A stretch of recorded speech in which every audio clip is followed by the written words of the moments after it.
Assalamualaikum sahabat Saliha dan sahabat Bunda Inspirasi.co.id. Bersama saya Gun Kurniasari, founder Bright Talk Indonesia.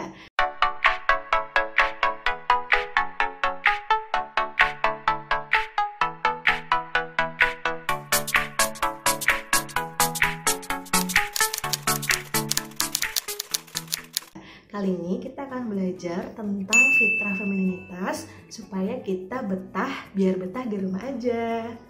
Sebelumnya ada beberapa pertanyaan yang akan saya jawab nih. Jadi kita modelnya kayak diskusi aja ya, kayak Q&A gitu deh. Pertama, Kak, gimana sih kondisi muslimah zaman now? Katanya benar gak kalau muslimah sekarang itu sedang cedera nih fitrahnya? Waduh, cedera fitrahnya itu kayak gimana ya?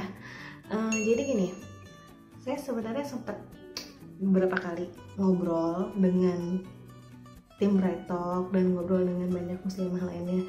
Sebenarnya kenapa sih kita kok kayaknya di rumah itu sering gak betah, sering burn out gitu ya? Kayaknya kalau misalnya mama sama anak-anak itu bisa bikin sepaneng cepet pusing gitu. Terus buat yang belum menikah gitu ya, pengennya kesana kemari traveling gitu, sedangkan di rumah itu cuma sekedar untuk rebahan, tempat tidur kayak kos-kosan ya, terkeluar lagi gitu. Lebih banyak, sebagian besar aktivitas kita lebih banyak dikerjakan di luar rumah dibandingkan di rumah. Ya nggak, ngerasa kayak gitu nggak? Coba sahabat Salihah refleksi diri, kira-kira aktivitas kita selama ini lebih banyak di mana sih? Di rumah kah atau di luar rumah kah? Terus coba challenge, tantang sahabat diri kita sendiri nih. Nah, mumpung sekarang kita lagi di karantina ya, lagi isu wabah corona ini kan salah satu wadah yang Allah siapkan mungkin ya buat kita, training buat kita sendiri nih, gimana cara supaya kita tuh betah dari rumah gitu, seneng, bangga, bahagia di rumah gitu. Karena memang itu ya, baru misalnya sehari, 2 hari, bahkan seminggu di rumah aja tuh kok lama-lama jenuh, nggak tahu mau ngerjain apa, padahal banyak banget loh yang bisa dikerjain di rumah. Ya karena emang saya juga dulu sempat ngerasa kayak gitu ya, banyak muslimah yang kita tuh kita harus berkontribusi di luar, kita membangun peradaban, kita berkontribusi dengan membentuk proyek-proyek sosial. Banyak kan, apalagi yang masih mahasiswa gitu, yang baru lulus kuliah itu masih idealismenya tinggi untuk melakukan hal-hal yang bersifat sosial gitu ya. Nah, pas masuk ke rumah gitu ya, balik ke rumah, ngendok di rumah gitu ya, sampai bertelur di rumah, itu banyak yang ngerasa post power syndrome. Aduh, kok kayaknya saya ngerasa nggak berguna ya di rumah aja. Nah ini dulu saya juga sempat merasakan hal kayak gitu atau awal menikah. Qadarullah suami saya engineer, terus saya juga dikendaki oleh suami untuk jadi ibu rumah tangga aja. Awalnya saya ngerasa gampang lah gitu, bisa jadi ibu rumah tangga. Ternyata sebulan 2 bulan wah benar-benar itu kayak semacam baby blues kali ya, post power syndrome itu rasanya kayak aduh, kok saya ngerasa nggak bisa ngelakuin apa-apa, saya ngerasa menjadi orang yang worthy gitu ya, kok saya nggak guna banget sih di rumah doang gitu. Ya itu yang salah satu kondisi muslimah zaman now ini gitu. Jadinya banyak dari kita yang cedera fitrah femininitasnya. Nah, apa itu fitrah femininitas gitu ya? Oh ya, sebelum lanjut ke pertanyaan apa itu fitrah femininitas, salah satu kondisi di mana muslimah zaman now itu dibilang cedera fitrah muslimahnya adalah ketika kita lebih dominan dibandingkan laki-laki. Nah, ngerasa nggak tuh sahabat Salihah? Jadinya karena kita banyak dimasukin mindset bahwa perempuan itu harus setara, dalam artian setaranya itu adalah dengan di ranah juga peran-perannya gitu.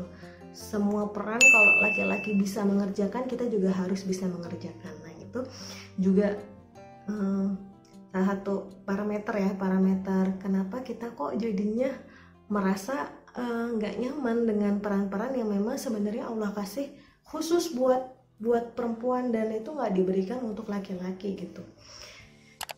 Jadi kita lebih kan kalau kata Bunda Eli Risman ya, perempuan itu fitrahnya adalah nesting artinya bersarang bersarang di rumah, sedangkan laki-laki fitrahnya adalah hunting gitu.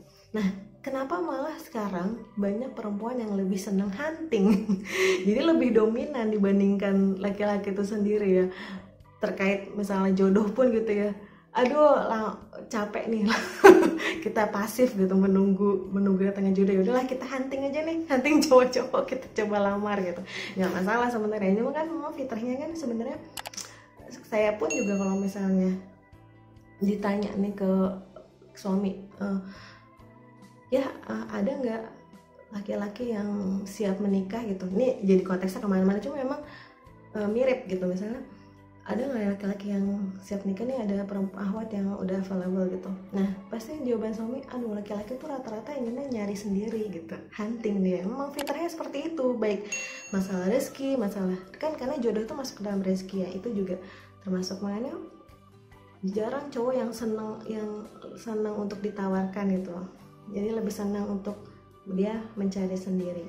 Nah, sedangkan perempuan memang fitrahnya dia lebih merasa mulia ketika dia tuh ditembak dihunting dibandingkan dia yang duluan mengajukan diri gitu, walaupun sebenarnya tidak masalah juga ya. Nah itu salah satu fitrah juga, kita banyak yang lebih dominan dibandingkan laki-laki gitu. Kalau kita lihat di organisasi juga sama, banyak organisasi yang kok ini banyakkan isinya malah perempuan ya, laki-laki kemana gitu. Malah sekarang susah banget untuk mencari laki-laki yang leadershipnya bagus gitu, akhirnya banyak perempuan-perempuan yang muncul gitu, dan itu juga jadinya berpengaruh di kehidupan rumah tangga, karena biasa menjadi pemimpin di organisasinya gitu, dia susah untuk menjadi follower yang baik. Dan kita memang jarang mendapatkan materi tentang followership ya kan, lebih sering kita dapat materi tentang leadership, sehingga ketika kita menjadi follower itu susah banget untuk menurunkan ego gitu di dalam rumah tangga.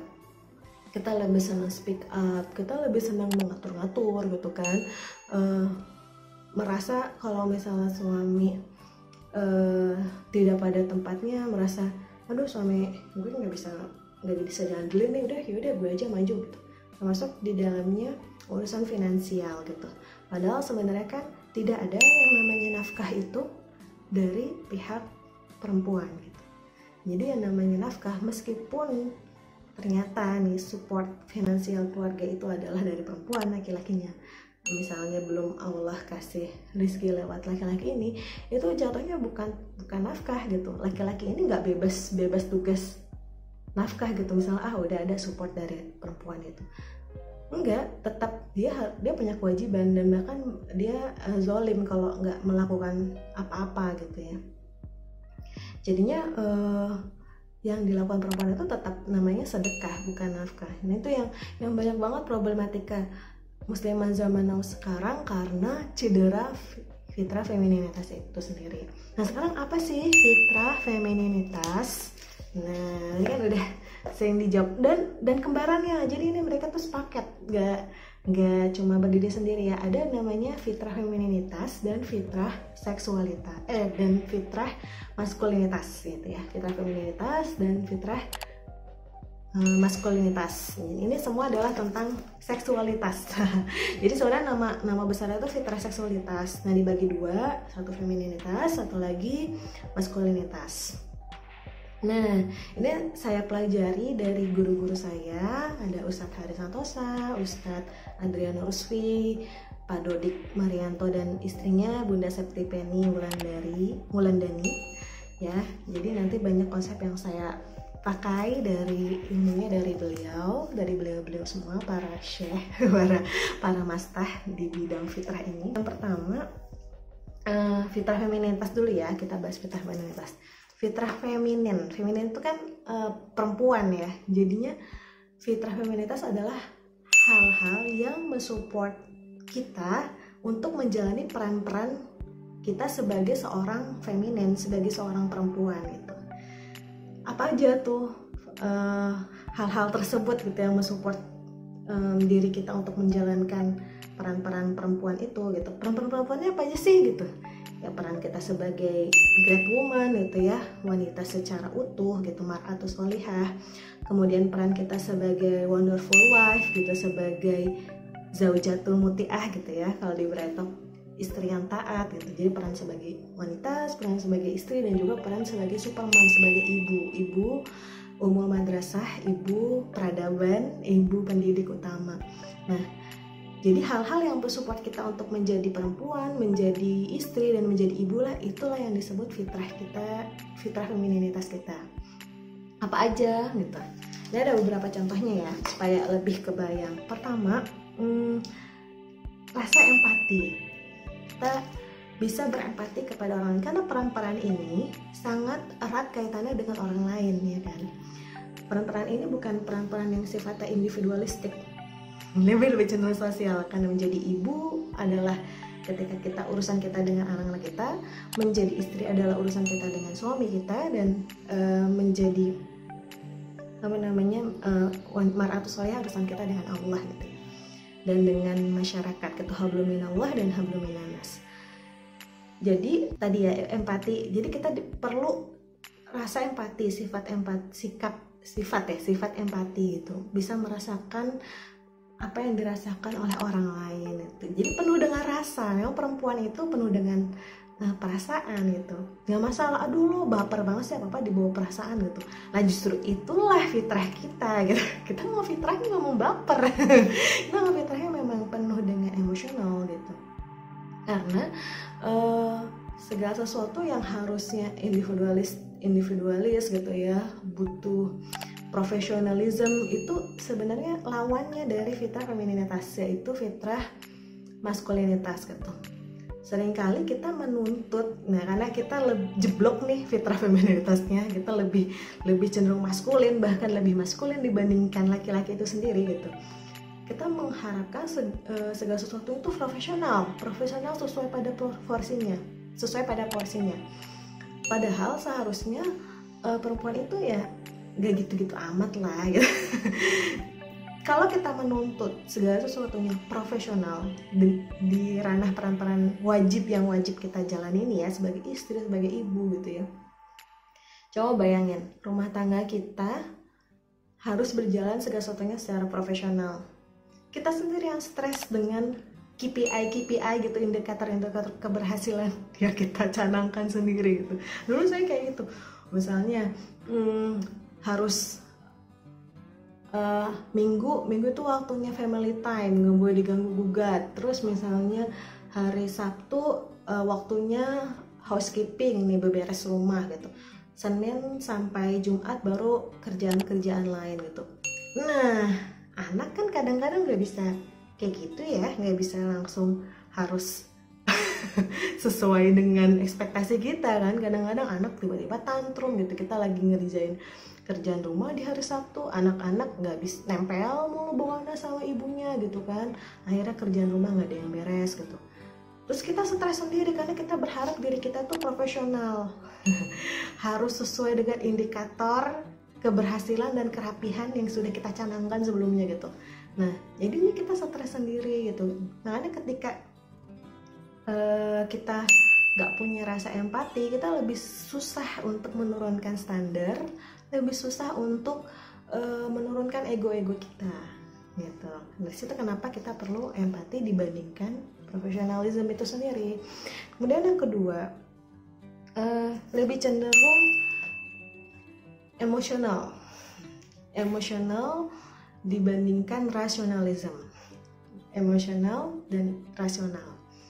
Karena seringkali kita juga mengukur segala sesuatunya berdasarkan logika gitu kan, logic thinking gitu kan. Kalau misalnya di perkuliahan, di sekolah kita diajarin harus logis gitu, berpikir logis. Padahal sebenarnya ya memang fitrah kita sebagai perempuan itu memang harus emosional dibandingkan rasional gitu. Ada hal-hal yang kita tuh memang harus bisa lebih peka, lebih merasakan gitu ya, lebih bisa merasakan.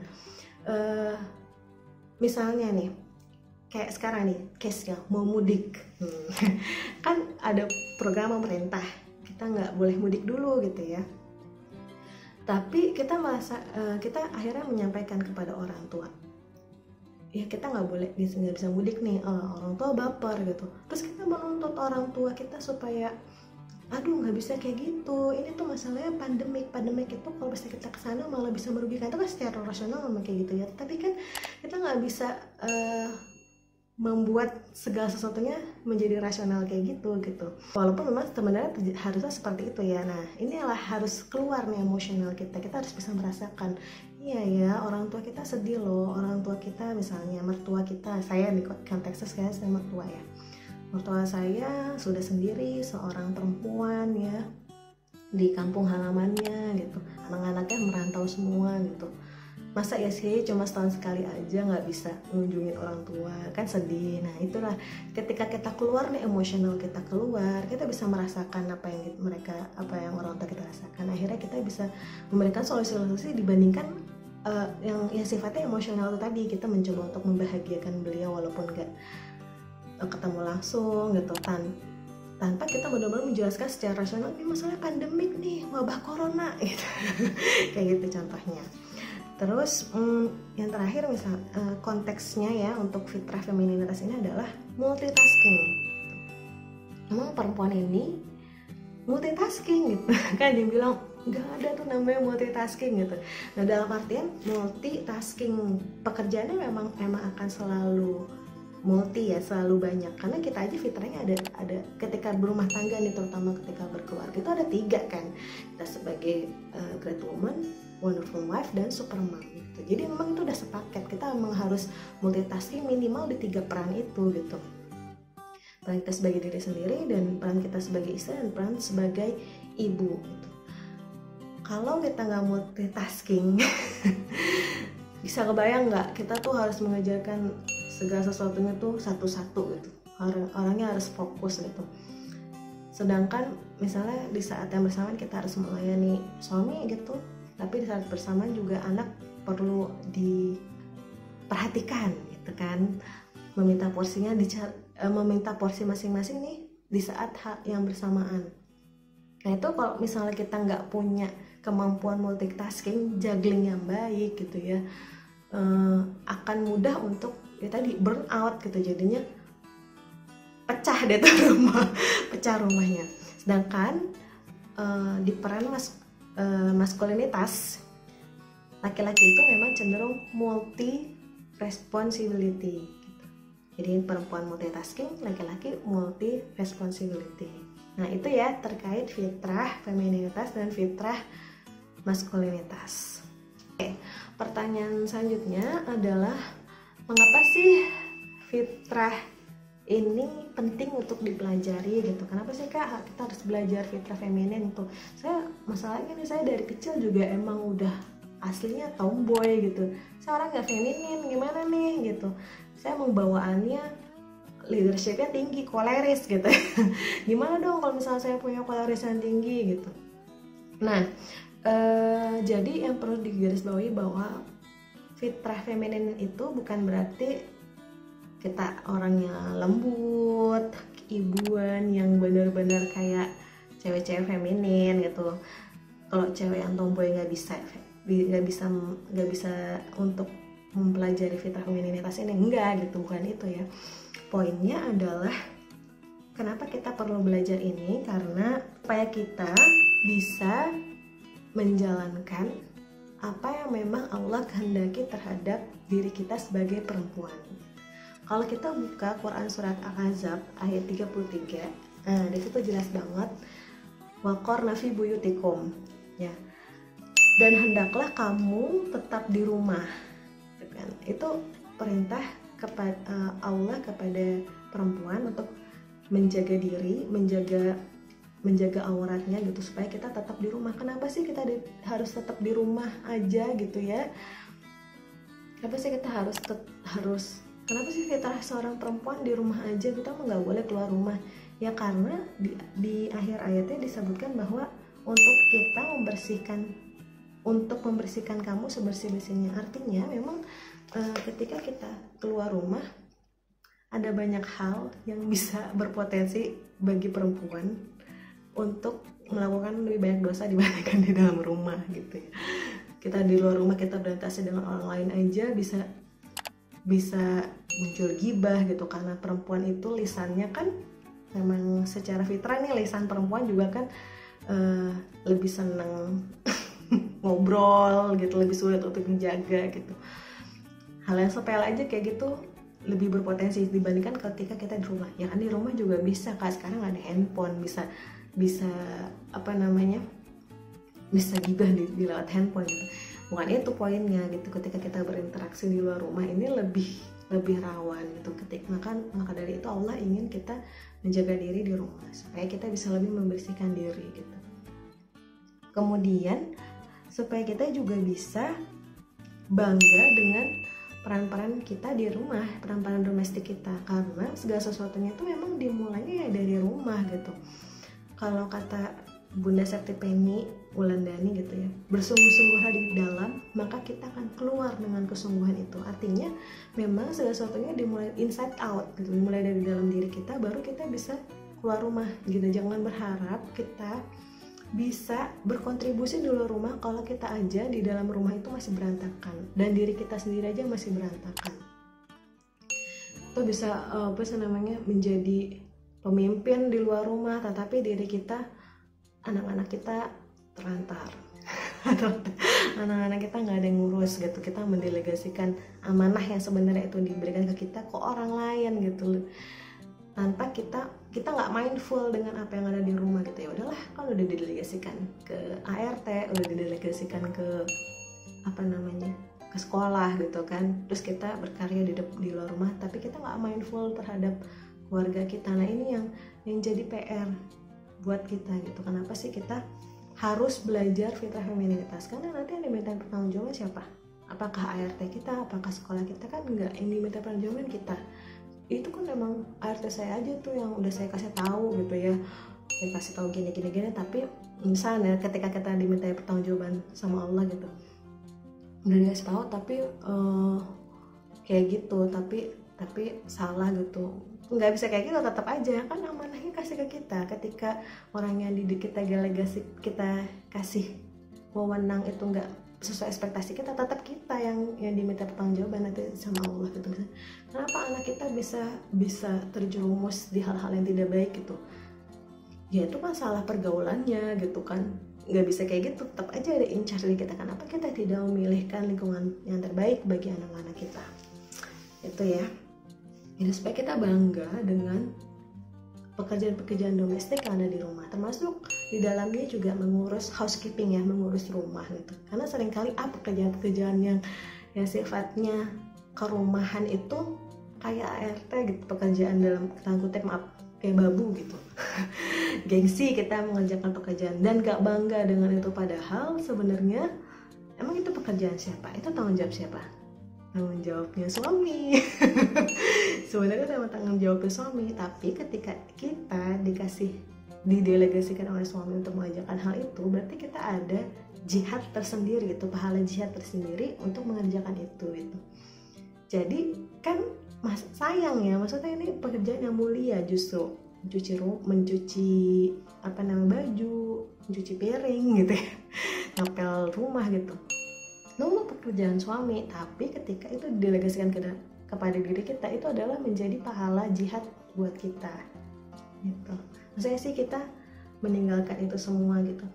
Bahkan saya ingat banget waktu di awal saya menikah dengan suami itu, suami pernah bilang, waktu saya lagi post-war syndrome nih, aduh dulu saya bisa melakukan banyak hal gitu ya, pekerjaan-pekerjaan besar, proyek-proyek yang besar gitu ya, tapi sekarang di rumah kerjanya gitu-gitu lagi, ngulang-ulang lagi hal yang sama gitu.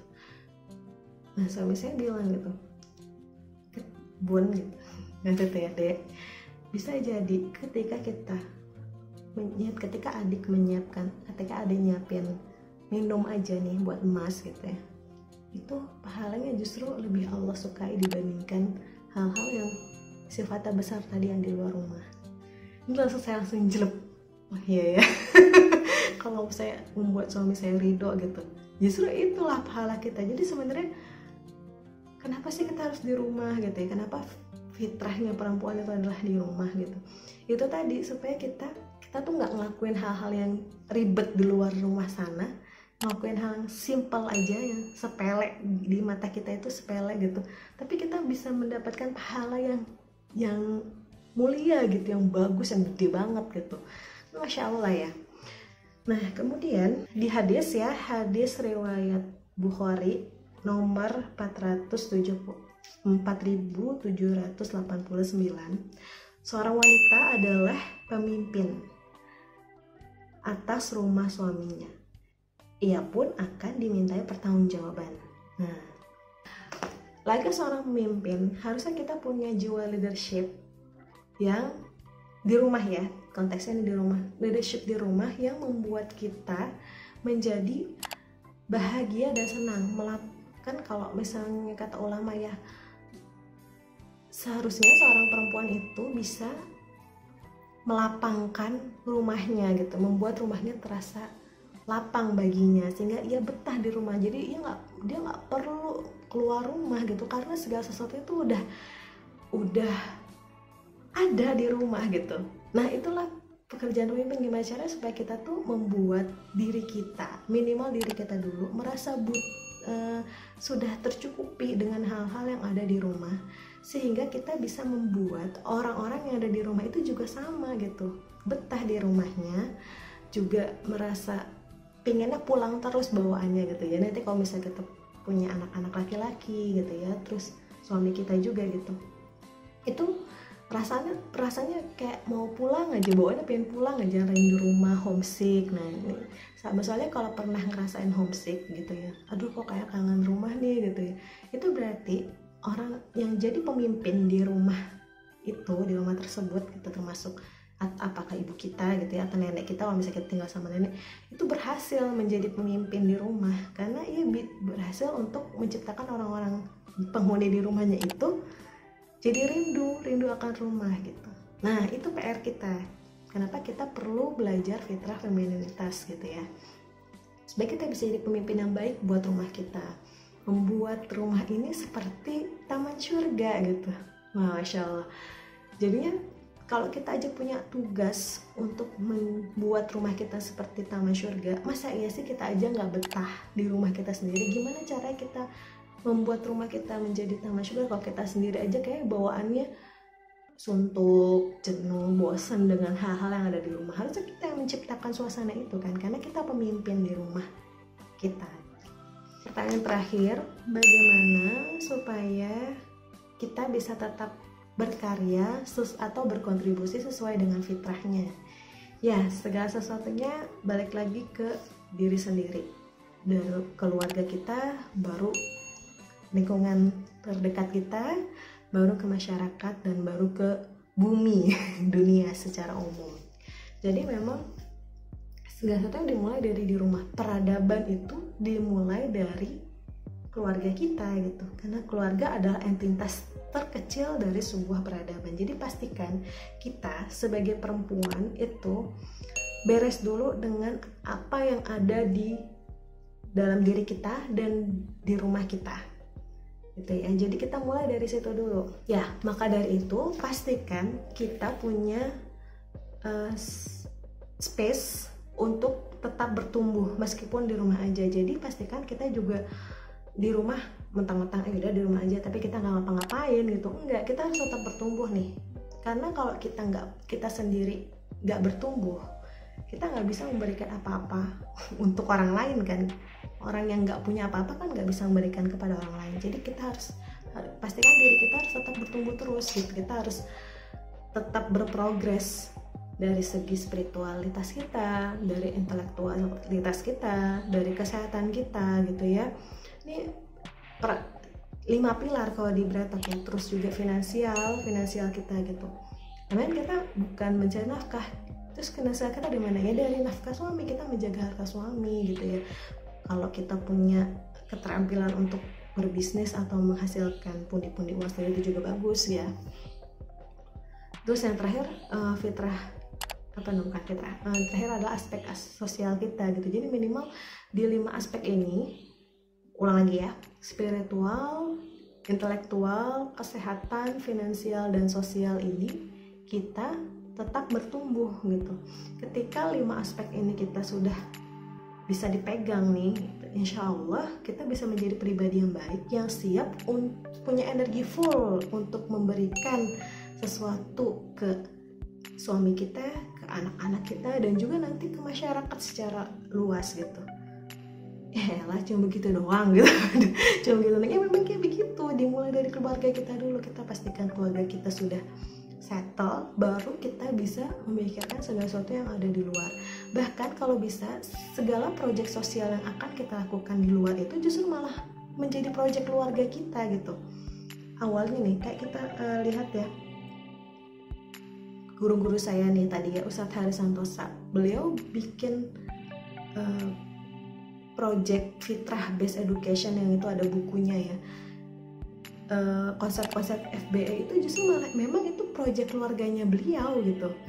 Kemudian Bunda Septi Penny yang dia punya Institut Ibu Profesional itu awalnya dari proyek keluarga dulu gitu. Beliau menerapkan konsep-konsep di Institut Ibu Profesional itu di dalam dirinya. Akhirnya ketika konsep itu sudah settle, dia jadikan itu proyek menjadi skala nasional gitu. Beliau sampai diundang di Facebook di Amerika ya. Makanya segala sesuatunya memang dimulai dari di rumah. Nah itu juga jadi PR saya. Gimana caranya supaya nih platform yang saya punya gitu ya, Bright Talk yang menjadi Great Woman, Wonderful Life, dan Supermom ini minimal menjadi project saya pribadi, kemudian menjadi project keluarga. Nanti kita garap sama-sama gitu ya. Syukur-syukur nanti bisa jadi bisnis keluarga. Dan juga teman-teman saya juga sama di co-founder ya, sekarang menjadi project pribadi, nanti menjadi project keluarga, dan akhirnya project keluarga kita menjadi sama gitu, jadi besar gitu, jadi project masyarakat nanti, seperti itu ya. Ini segitu aja yang bisa saya sampaikan. Nanti kalau misalnya ada yang kurang bisa kita diskusi lebih lanjut di Kuluap, insyaallah. Mohon maaf atas segala hilaf dan kekurangan. Wassalamualaikum warahmatullahi wabarakatuh.